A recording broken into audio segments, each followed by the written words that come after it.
বিসমিল্লাহির রহমানির রহিম। আসসালামু আলাইকুম। প্রিয় শ্রোতা, আশা করছি যে যেখানে আছেন সবাই ভালো আছেন, সুস্থ আছেন। আমি পাঠ করছিলাম রাহমাতুল্লিল আলামিন বইটি লিখেছেন আল্লামা কাজী মোহাম্মদ সুলাইমান মানসুর পুরী। বইটি বাংলায় অনুবাদ করেছেন প্রফেসর ডক্টর মোহাম্মদ মুজিবুর রহমান।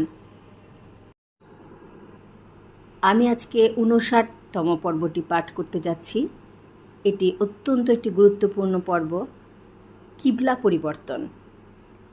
নবী করিম সাল্লাল্লাহু আলাইহি ওয়াসাল্লাম এর পবিত্র অভ্যাস এই ছিল যে যে ব্যাপারে কোনো ইলাহি হুকুম বিদ্যমান থাকতো না সেখানে তিনি আহলে কিতাবের আনুকূল্য করতেন।